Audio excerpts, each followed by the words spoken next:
Property है, delta P by P naught, naught equal to small n plus capital N. पहले formula क्या था, delta P by P naught का formula था small n plus capital N. जैसे osmotic pressure का formula था CRT, अगर इसके बराबर नहीं होगा तो इसको कह देंगे एबनॉर्मल बिहेवियर सॉल्यूशन। अगर नॉर्मल सॉल्यूशन होगा तो एक्सपेरिमेंटल सीपी का मान और कैलकुलेटेड सीपी का मान क्या होगा, बराबर होगा, तो उसको हम नॉर्मल सॉल्यूशन कहेंगे। जैसे ये सब बराबर हो रहा है तो ये नॉर्मल सॉल्यूशन है, अगर बराबर नहीं हो तो वो कौन सा सॉल्यूशन कहलाएगा, एबनॉर्मल सॉल्यूशन कहेगा। इसका मतलब सॉल्यूशन भी दो तरह के होते हैं, कुछ नॉर्मल सॉल्यूशन होते हैं, कुछ एबनॉर्मल सॉल्यूशन होते हैं।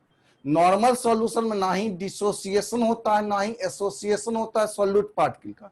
जब सॉल्यूट पार्टिकल में ना ही डिसोसिएशन, ना ही सॉल्यूट पार्टिकल टूटेगा और ना ही सॉल्यूट पार्टिकल का एडिशन होगा, दो या दो से अधिक सॉल्यूट पार्टिकल जुड़ेगा नहीं, तब उसको कहेंगे नॉर्मल सॉल्यूशन। और नॉर्मल सॉल्यूशन में एक्सपेरिमेंटल सीपी और कैलकुलेटेड सीपी का मान बराबर होता है। अगर सॉल्यूट पार्टिकल टूट गया या दो से अधिक सॉल्यूट पार्टिकल आपस में जुड़ गया, तब उसको कहेंगे एबनॉर्मल सॉल्यूशन है और उसमें एक्सपेरिमेंटल सीपी और कैलकुलेटेड सीपी का मान बराबर नहीं होता। समझे? चलिए तो अब इसको मिटाएं। Yes sir. Yes sir. चलिए यस सर। चलिए तो इसको मिटा रहे हैं हम। अब अगला देखते हैं, ये तो हम देखे एबनॉर्मल और नॉर्मल सॉल्यूशन के बारे में जानकारी हुआ। अब इसके बाद वॉन टॉप हॉफ साहब आए जिन्होंने एबनॉर्मल सॉल्यूशन के बारे में बताया। तो आगे चल के उन्होंने कहा कि अगर इसको बराबर करना है, इसके लिए एक टर्म यूज किया था, उन्होंने कहा था वॉन टॉप हॉफ फैक्टर। चलिए तो अगला टर्म देख लेते हैं, वॉन टॉप हॉफ फैक्टर है क्या। एबनॉर्मल सॉल्यूशन को अच्छी तरह समझने के लिए वॉन टॉप हॉफ फैक्टर समझना पड़ेगा। Van Hoff factor, van top factor जिसको आई से इंडिकेट करते हैं। वॉन टॉप फैक्टर है क्या, तो कहेंगे वॉन टॉप फैक्टर एक तरह का रेशियो होता है, एक तरह का ये रेशियो है एक्सपेरिमेंटल सीपी और कैलकुलेटेड सीपी का जो रेशियो होगा। एक्सपेरिमेंटल सीपी और कैलकुलेटेड सीपी का जो रेशियो होगा, उसी रेशियो का नाम पड़ा कौन सा, वॉन हॉफ फैक्टर। यानी वॉन हॉफ फैक्टर है क्या, एक्सपेरिमेंटल कोलिगेटिव प्रॉपर्टीज और कैलकुलेटेड कोलिगेटिव प्रॉपर्टीज का जो रेशियो होता है, उसी रेशियो को हम क्या कहते हैं, वॉन हॉफ फैक्टर कहते हैं। तो लिख लेंगे वॉन हॉफ फैक्टर में the ratio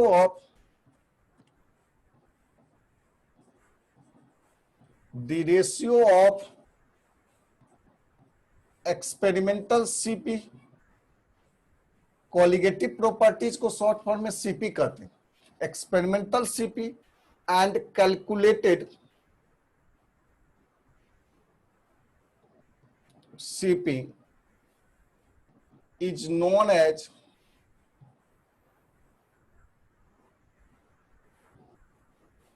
von Hoff factor, is known as क्या कहलाता है, वॉन हॉफ फैक्टर। उसी को हम कहते हैं वॉन हॉफ फैक्टर। इसका मतलब आई का फॉर्मूला हो जाएगा एक्सपेरिमेंटल सीपी बटे कैलकुलेटेड सीपी, एक्सपेरिमेंटल सीपी बटे कैलकुलेटेड सीपी, इसी को आई कहते हैं, वॉन हॉफ फैक्टर कहते हैं। अब चलिए तो जब देखो इसी फार्मूला को थोड़ा सा और हम चेंज करते हैं, यहां से इसको इधर ले जाए तो मल्टीप्लाई हो जाएगा, यानी एक्सपेरिमेंटल सीपी बराबर हो जाएगा i into calculated CP. Calculated CP में आई से मल्टीप्लाई करेंगे तो एक्सपेरिमेंटल सीपी निकलेगा। ये कैलकुलेटेड सीपी कहां से निकालते हैं, फ्रॉम रॉयल्स लॉ, फ्रॉम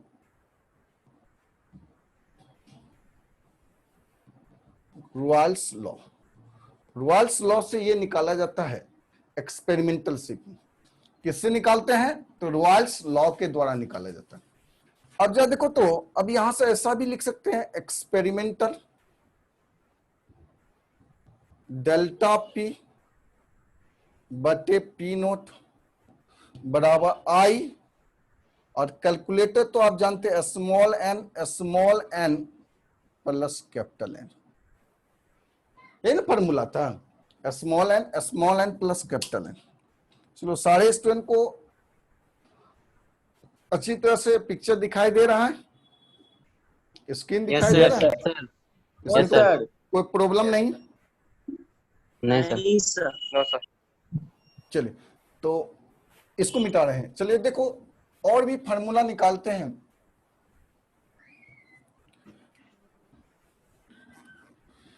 इसी तरह से हम फार्मूला लिख सकते हैं, अगर हम reactive loading of vapour pressure colligative properties है, तो ऑस्मोटिक प्रेशर भी तो कोलिगेटिव प्रॉपर्टीज है, तो उसका भी फार्मूला वर्क कर सकते हैं। इसका मतलब सेकेंड में आ जाएगा आपका एक्सपेरिमेंटल ऑस्मोटिक प्रेशर बराबर हो जाएगा ICRT, experimental delta TB elevation in boiling point या लॉरिंग ऑफ बॉइलिंग पॉइंट बराबर क्या हो जाएगा I इंटू KB इंटू क्या हो जाएगा small m। Experimental delta TF बराबर I इंटू KF इंटू क्या हो गया स्मॉल m, यानी experimental TF freezing point of solution भी कहेंगे तो minus I into KF into small m। इसका मतलब क्या कि जितने भी रॉयल साहब के फार्मूला थे जो कि कोलिगेटिव प्रॉपर्टीज के लिए उन्होंने फार्मूला दिया था, उस सारे फार्मूला को वॉन टू हॉफ साहब ने अपने नाम कर लिया, किसको जोड़ के, किसको मल्टीप्लाई करके, तो आई फैक्टर को मल्टीप्लाई करके। इसलिए केमिस्ट्री में पहला नोबेल प्राइज लेने वाले साइंटिस्ट अगर कोई है तो वो है वॉन टू हॉफ साहब, first Nobel prize.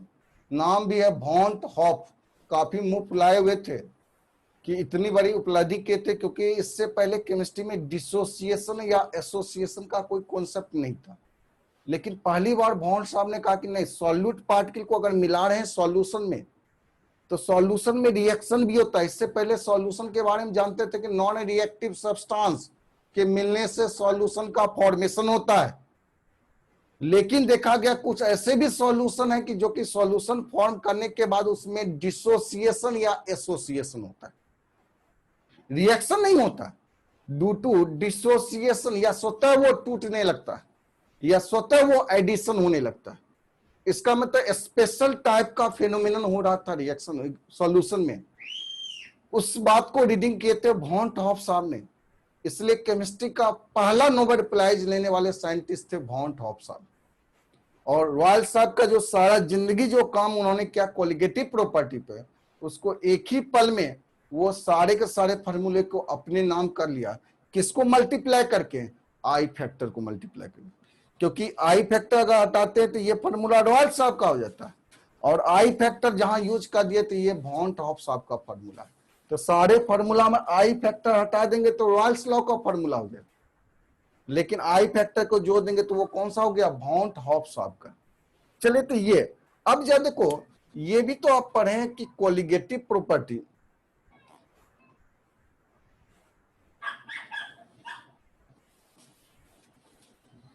Special case, पहला ए में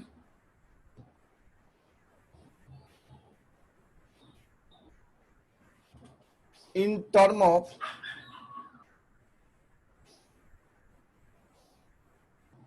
मोल, मोल के टर्म में अगर कोलिगेटिव प्रॉपर्टी आई फैक्टर को निकालते हैं तो अभी अब जाने हैं कि कोलिगेटिव प्रॉपर्टीज डायरेक्टली पोर्शन होता है मोल के, ये तो बताए थे। कोलिगेटिव प्रॉपर्टी किसके डायरेक्टली पोर्शन होता है, मोल के। इसका मतलब एक्सपेरिमेंटल सीपी डायरेक्टली पोर्शन होगा एक्सपेरिमेंटल मोल। एक्सपेरिमेंटल मोल को NO से इंडिकेट करें, यानी मोल के डायरेक्टली पोर्शन ये n। अब एक्सपेरिमेंटल मोल को NO, इसको इक्वेशन फर्स्ट मान ली। कोलिगेटिव प्रॉपर्टी यानी calculated colligative property, directly portion होगा कैलकुलेटेड मोल, ये इक्वेशन सेकेंड। अब ये दोनों को अगर डिवाइडेड करते हैं फ्रॉम इक्वेशन फर्स्ट बटे सेकेंड, फर्स्ट में सेकेंड को डिवाइड करते हैं तो क्या कहेंगे, एक्सपेरिमेंटल सीपी बटे कैलकुलेटेड सीपी बराबर होगा NO बटे क्या हो जाएगा, NC। ये तो आई फैक्टर है, इसका मतलब आई का फॉर्मूला आ गया NO बटे क्या हो गया, NC। यहां से मोल के टर्म में निकल का है एक्सपेरिमेंटल मोल बटे क्या होगा, कैलकुलेटेड मोल। चलिए जल्दी से इसको स्क्रीनशॉट लो, और कहीं कंफ्यूजन है तो पूछिए हमसे। हो गया सर। हो गया, कहीं गया डाउट सर। भी है इसमें? सर नहीं जो सर, राइट जो राइट हैंड साइड वाला बताएं एक बार, थोड़ा सा फिर से बता दीजिए ना। राइट हैंड साइड इस वाले, तो राइट हैंड साइड में जरा देखो, ये आपका वॉन टॉप फैक्टर, एक बार फिर से देख लो, वॉन टॉप फैक्टर जिसको आई फैक्टर कहते हैं। आई फैक्टर या वॉन टॉप फैक्टर है क्या, तो कहें क्या कि ये रेशियो होता है किसका किसका, थोड़ा सा हटिएगा सर। एक्सपेरिमेंटल सीपी और कैलकुलेटेड सीपी का रेशियो जो होता है वो आपका वॉन टॉप फैक्टर है। इसका मतलब आई बराबर होगा एक्सपेरिमेंटल सीपी बटे क्या होगा, कैलकुलेटेड सीपी। तो ये फॉर्मूला आया वॉन टॉप आपका। अब यहां से कहेंगे क्या, एक्सपेरिमेंटल सीपी अगर निकालेंगे तो इसको इधर ले जाएंगे तो मल्टीप्लाई होगा कि नहीं, आई इंटू कैलकुलेटेड सीपी। और कैलकुलेटेड सीपी जो निकालते हैं वो रॉयल साहब के द्वारा निकालते हैं। तो जब रॉयल साहब के द्वारा निकालते हैं, जैसे आपका delta P by P naught, ये relative lowering of vapour pressure, इसका फॉर्मूला दिए थे small n plus capital N, ये हम नहीं दिए थे, ये रॉयल साहब ने फॉर्मूला दिया था। अब इसमें क्या करेंगे, आई टर्म को लगा दिए, आई गुना कैलकुलेटेड तो रॉयल साहब के द्वारा। उसी तरह एक्सपेरिमेंटल पाई बराबर क्या होगा, ये CRT, रॉयल साहब ने कहा था कि पाई का फॉर्मूला होता है CRT, लेकिन एक्सपेरिमेंटल पाई निकालेंगे तो ICRT होता है। उसी तरह एक्सपेरिमेंटल आपका है डेल्टा टीबी निकालेंगे तो i into KB into small m, delta TB का फॉर्मूला दिया था, फॉर्मूला दिए थे KB into small m, molality है। उसी तरह डेल्टा टीएफ का i into K F into small m, TF का फॉर्मूला तो minus i K F into small m, ये टीएफ का फॉर्मूला वहां दिए थे माइनस के एफ इंटू स्मॉल एम, केवल आई टर्म लगा लें। अब स्पेशल केस में इन टर्म ऑफ मोल के बारे में बात करें तो कोलिगेटिव प्रॉपर्टी तो डायरेक्टली पोर्शन होता है मोल के, इसका मतलब एक्सपेरिमेंटल कोलिगेटिव प्रॉपर्टी एक्सपेरिमेंटल मोल के डायरेक्टली पोर्शन होगा, और कैलकुलेटेड कोलिगेटिव प्रॉपर्टी कैलकुलेटेड मोल के डायरेक्टली पोर्शन होगा। अब ये दोनों का रेशियो लेंगे प्रोपोर्शनलिटी तो कैंसिल हो जाएगा। इसका मतलब एक्सपेरिमेंटल सीपी बटे कैलकुलेटेड सीपी बराबर NO बाय NC, यानी आई का फॉर्मूला आया NO बाय NC आया। चलिए इसको मिटाएं। सर सर जो NO और NC लिए हैं सर, वहाँ पे N1 बाई N2 ले सकते हैं सर? हाँ क्यों नहीं ले सकते हैं, तो N1 क्या हो जाएगा, एक्सपेरिमेंटल मोल, हाँ N2 हो जाएगा कैलकुलेटेड मोल। तो वो तो रिप्रेजेंट करने का तरीका है, आप N1 और N2 भी ले सकते हैं या NO बाय NC भी ले सकते हैं। जनरली आपके बुक में रहता है NO और NC के टर्म में रहता है, इसलिए NO यहाँ ले लिए, इसका मतलब एब्जॉर्ब मोल है, ये कैलकुलेटेड मोल है, या एक्सपेरिमेंटल मोल है ये कैलकुलेटेड। यहाँ N1 N2 भी ले सकते हैं, क्यों नहीं ले सकते हैं, लेकिन N1 एक्सपेरिमेंटल होगा, N2 कैलकुलेटेड होगा। चलिए और कहीं दिक्कत है, डाउट है? नहीं सर। सर वो वेंट ऑफ फैक्टर को जब मल्टीप्लाई करेंगे तो एक्सपेरिमेंट डाटा और कैलकुलेटेड डाटा सेम हो जाएगा क्या? किसको, वॉन्ट ऑफ फैक्टर को मल्टीप्लाई करेंगे तो देखो ना, इसको मल्टीप्लाई करेंगे यस इधर जाएगा तो गुना ना होगा। अब आई का मान अगर 1 होगा, यस आई का मान अगर 1 होगा तब ये बराबर होगा, अगर आई का मान 1 नहीं रहेगा तो बराबर कैसे होगा, नहीं ना होगा। No sir. चलिए समझ में आ गया, और कहीं कुछ डाउट है तो पूछिए।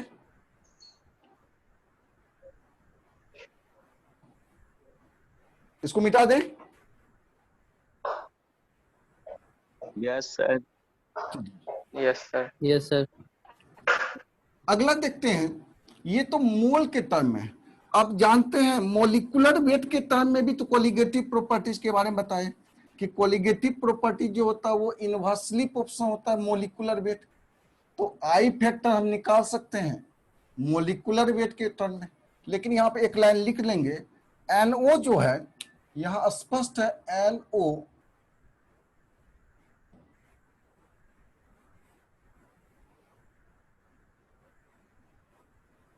एब्जॉर्ब या एक्सपेरिमेंटल मोल है, या एबनॉर्मल मोल भी कहते हैं।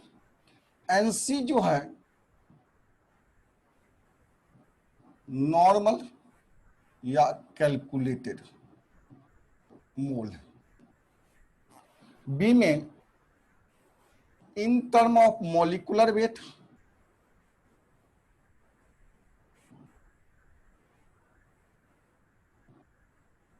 In term of molecular weight के बारे में बात करें तो कोलिगेटिव प्रॉपर्टीज इनवर्सली प्रोपोर्शनल होता है मॉलिक्यूलर वेट का। ये बताए थे कोलिगेटिव प्रॉपर्टीज क्या होता है, इनवर्सली प्रोपोर्शनल होता है मॉलिक्यूलर वेट का।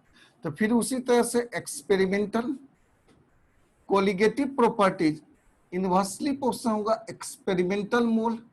एक्सपेरिमेंटल मोल को MO से इंडिकेट करेंगे। Calculated colligative properties inversely proportional होगा कैलकुलेटेड मोल। कैलकुलेटेड मोल को MC से इंडिकेट करेंगे।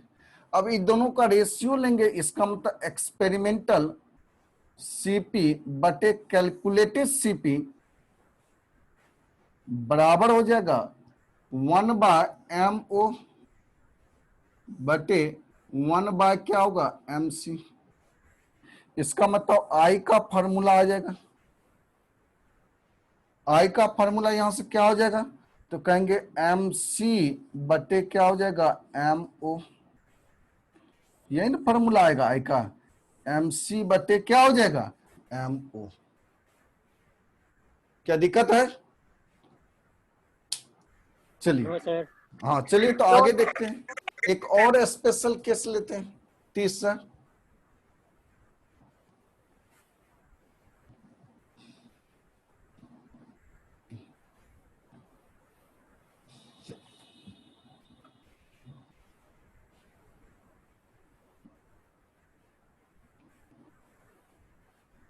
तीसरा C में यहां पे ये भी इंडिकेट करेंगे MC जो है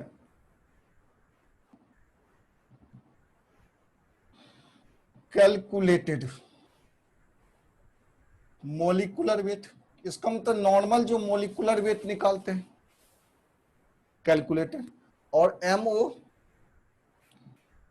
एक्सपेरिमेंटल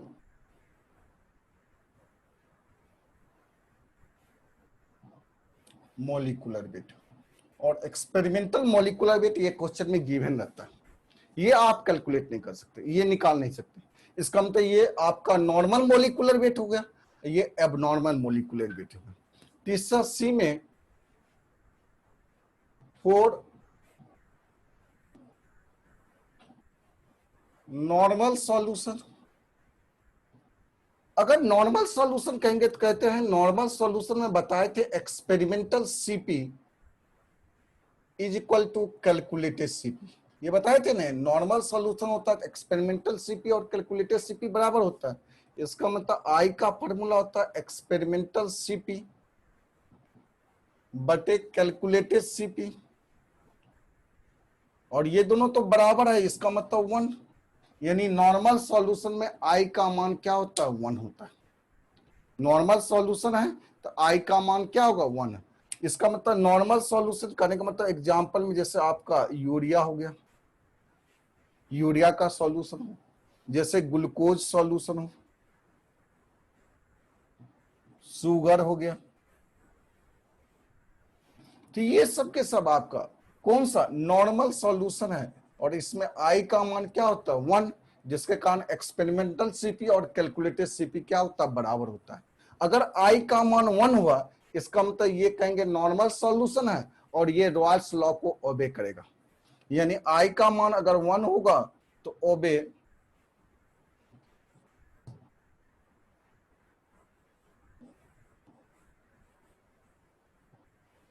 रॉयल्स लॉ, ओबे करता है किसको? रॉयल्स लॉ को। चलिए डी नंबर में अगर एबनॉर्मल सॉल्यूशन के बारे में बात करें,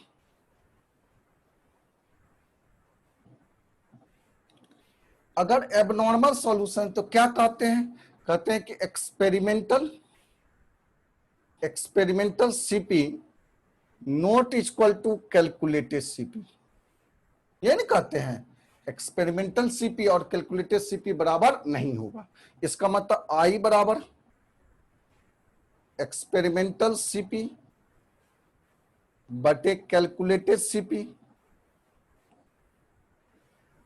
और ये नॉट इक्वल टू 1, ये 1 नहीं होगा। अगर 1 नहीं होगा तो यानी आई का मान या तो 1 से बड़ा होगा, ये ना होगा, आई का मान 1 से बड़ा होगा। अगर 1 से बड़ा हुआ तो ये डिसोसिएशन का केस होगा।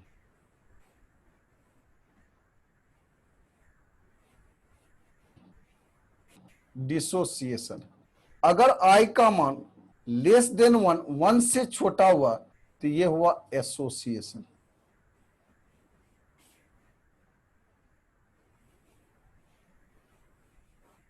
इसका मतलब ये डिसोसिएशन होगा और एक कौन सा होगा? एसोसिएशन होगा। चलिए जल्दी से इसको स्क्रीनशॉट लो और इसमें कहीं डाउट है तो पूछो। हो गया सर। हो गया सर। कहीं डाउट भी है इसमें? No sir. नहीं सर। चलिए तो मिटाते हैं इसको। अब इसी के बारे में डिटेल्स पढ़ेंगे, डिसोसिएशन या एसोसिएशन का केस पढ़ेंगे। चलिए तो अगला हेडिंग देते हैं।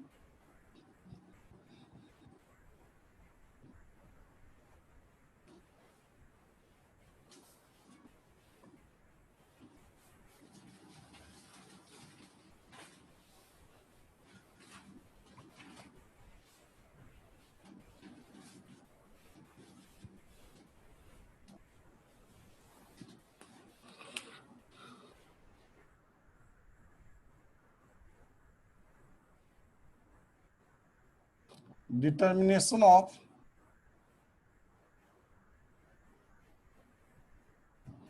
formula of Van't Hoff factor.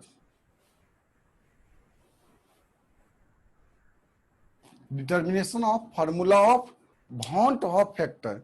अब इसमें दो केस होगा। पहला ए में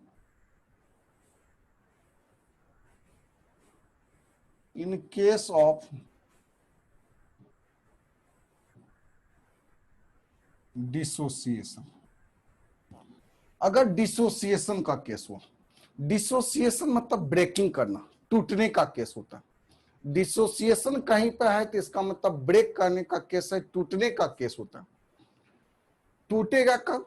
तो एक सब्सटेंस अगर इसको हम तोड़ेंगे, अगर ये है एक सब्सटेंस है, इसको ब्रेक करेंगे तो ये कितने पार्ट में बनेगा? 2 पार्ट में।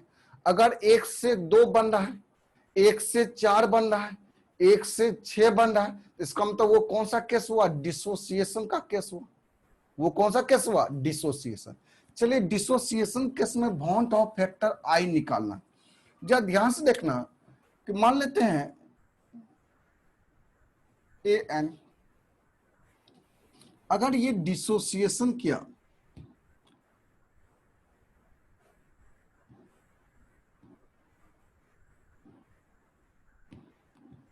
एन ए बना, ये एन ए बना, मतलब जैसे देखो ना H2 है, डिसोसिएशन करेगा तो 2H बनेगी। तो ये कौन सा केस हुआ? डिसोसिएशन। 2, ये 1 मोल था, 1 मोलिक्यूल था, ये टूटा, 2 एटम का फॉर्मेशन किया। जैसे O3 था, ये डिसोसिएशन करेगा, 3 ऑक्सीजन बना दी। तो ये कौन सा केस हुआ? डिसोसिएशन का केस हुआ। मान लेते हैं एन का मान यहाँ 1 2 हो सकता है, 3 हो सकता है, 4 हो सकता है, जो भी होगा तो यहाँ टूटेगा तो ये बनेगा। तो वही यहाँ लिखे हैं डिसोसिएशन का केस है। अब यहाँ से ये कहेंगे कि इसका कोफिशिएंट कुछ नहीं तो यहाँ 1 है, इसका मतलब ये 1 मोल अगर रिएक्शन करेगा तो यहाँ कोफिशिएंट n है, इसका मतलब ये कौन सा n मोल बनेगा। 1 मोल रिएक्शन करेगा तो यहाँ n मोल बन रहा है, इसका मतलब ये कौन सा केस हो रहा है, डिसोसिएशन केस हो रहा है। क्या इस बात को समझे कि 1 मोल यहाँ टूट रहा है तो यहाँ n मोल बन रहा है, ये केस है डिसोसिएशन का। चलिए तो जब देखो तो इनिशियल अगर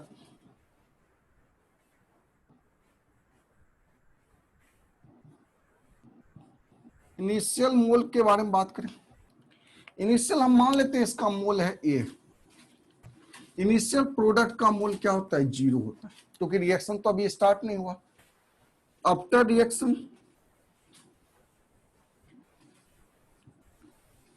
अब बताओ ए में से टूटेगा A alpha, alpha degree of dissociation होता है, अल्फा हमारा क्या होता है, डिग्री ऑफ डिसोसिएशन। थोड़ा कट रहा है, थोड़ा सा लेफ्ट साइड इसको मूव कर दिए। चलो अल्फा क्या है, डिग्री ऑफ डिसोसिएशन है, डिग्री ऑफ डिसोसिएशन अल्फा है। देखो अल्फा, अल्फा कहते हैं किसको, 1 मोल में जितना टूटता है उसी को अल्फा कहते हैं, यानी 1 मोल में टूटता है उसको अल्फा कहते हैं। 1 मोल में ब्रेक करेगा वो अल्फा, ए मोल लेके चलेंगे तो ए मोल में क्या होगा, ए अल्फा, यानी यही ना होगा कि आपको जब देखो तो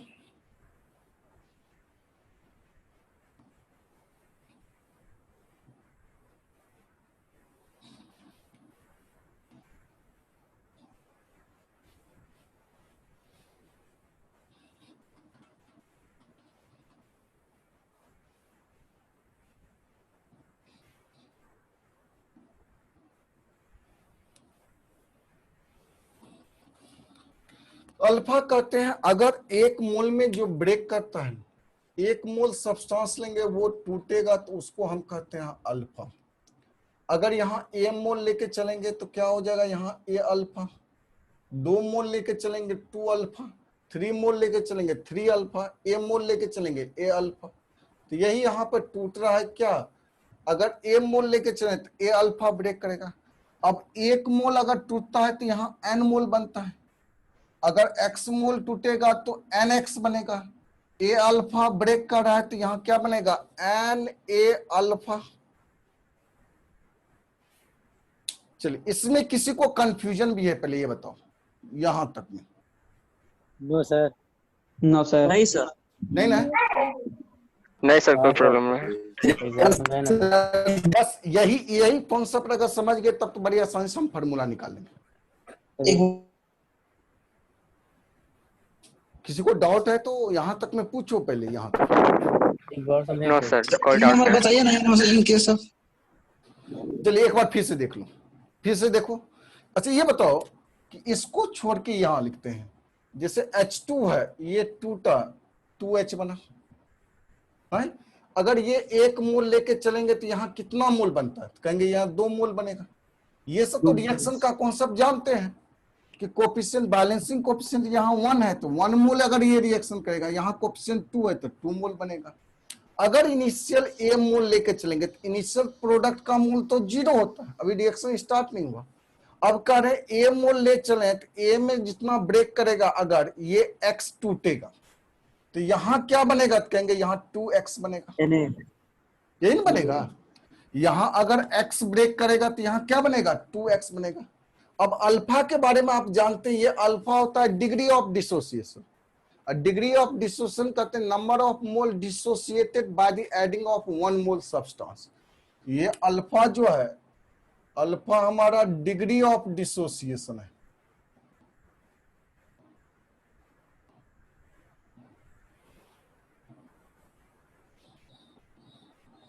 डिग्री ऑफ डिसोसिएशन, और डिग्री ऑफ डिसोसिएशन है क्या, degree of dissociation number of mole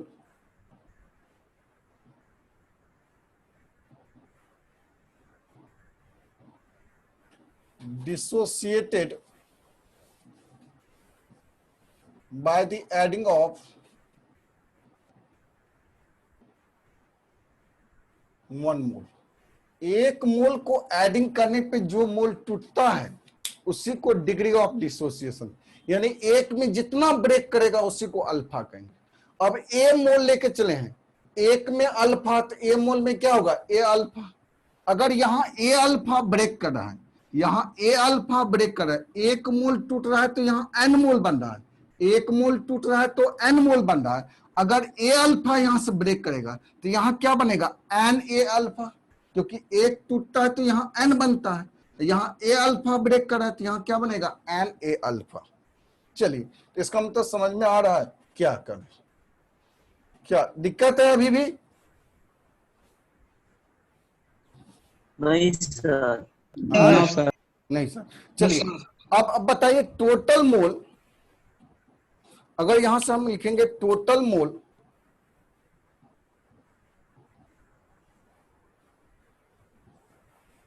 total mole अगर आफ्टर डिसोसिएशन,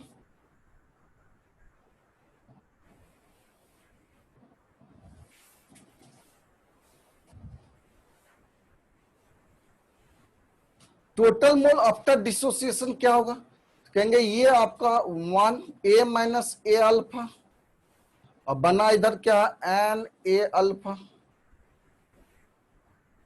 ये ना होगा। चलो, तो इसमें सब में ए है, यहां भी ए है, यहां भी ए है, यहां भी ए है, तो ए को कॉमन कर लेते ए। चलिए, 1 minus alpha plus n alpha, होगा कि नहीं?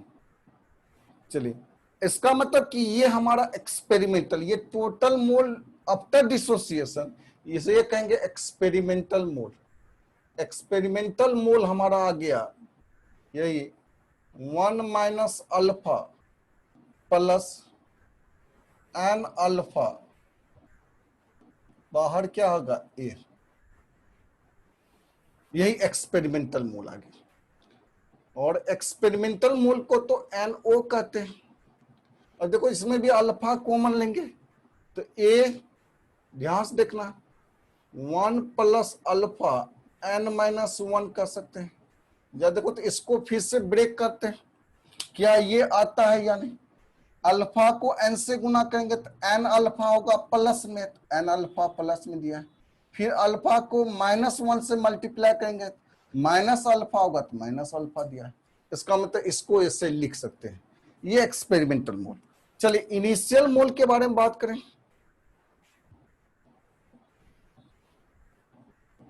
इनिशियल मोल, इसी को हम कहते हैं कैलकुलेटेड मोल। इनिशियल मोल जो होता है रियल में, वो कैलकुलेटेड मोल होता है, और कैलकुलेटेड मोल को तो एनसी कहते हैं, और इनिशियल मोल क्या है, ए है। चलिए, आई का फॉर्मूला आप जानते हैं, आई बराबर होता है NO बटे क्या होता है, NC। चलिए, NO का फॉर्मूला ये है ए 1 प्लस अल्फा n माइनस 1 बटे कैलकुलेटेड मोल तो ए है, ये कैंसिल हो जाएगा। इसका मतलब आई का फॉर्मूला आ गया 1 प्लस अल्फा n माइनस 1, यही तो फॉर्मूला आई का है। इसका मतलब 1 से बड़ा होगा, और कितना बड़ा होगा तो इसका एक फॉर्मूला आ गया, ये फॉर्मूला। अब यहां से अल्फा का भी फॉर्मूला आप लिख सकते हैं। अब अल्फा, ये 1 को इधर ले जाएंगे तो -1 होगा, और ये इधर जाएगा बट्टे में हो जाएगा, तो यहां से अल्फा का फॉर्मूला नहीं लिख सकते हैं, I-1 बटे क्या हो जाएगा, n-1। इसका मतलब अल्फा का भी फॉर्मूला हम जान गए। चलिए, जल्दी से इसको स्क्रीनशॉट ले लीजिए।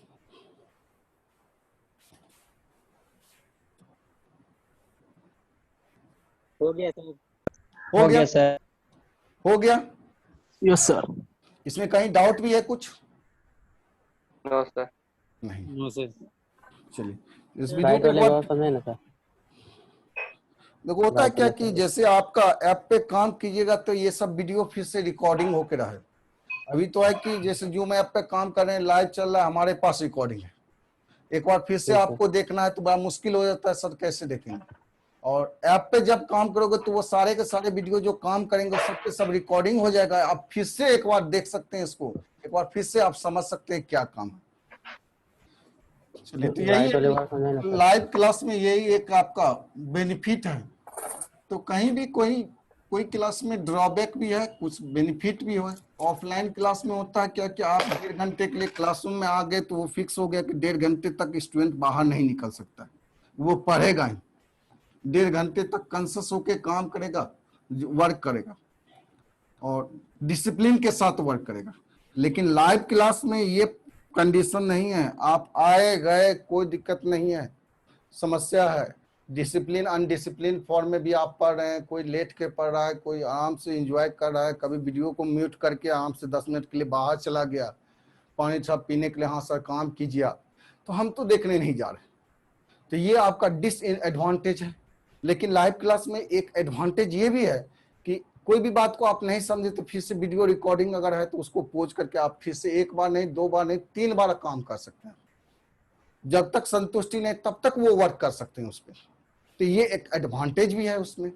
और ऑफलाइन क्लास में एक बार आप कॉन्शियस होकर काम नहीं किए, क्लास आपका गया तो फिर रिटर्न बैक वो नहीं आ सकता।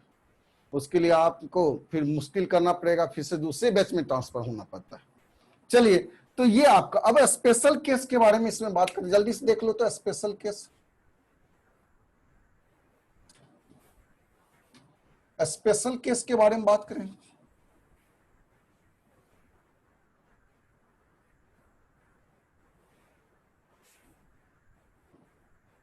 फोर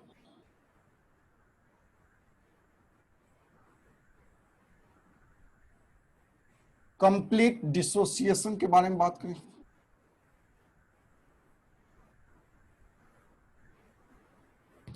कंप्लीट डिसोसिएशन अगर है तो अल्फा का मान हो जाता है 1।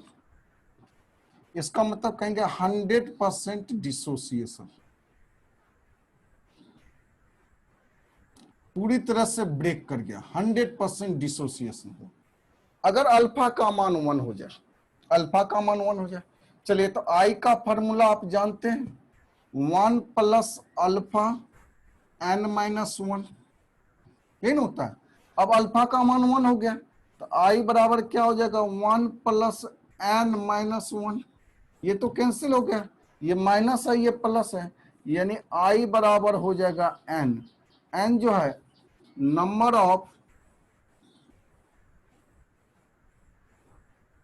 ऑफ डिसोसिएटेड पार्ट की, या और करके कहेंगे इसको नंबर ऑफ आयन भी कर सकते हैं। नंबर ऑफ आयंस, आयन की जो संख्या होगा वही क्या कहलाएगा, आई फैक्टर कहलाएगा। जैसे कुछ एग्जांपल लेते हैं।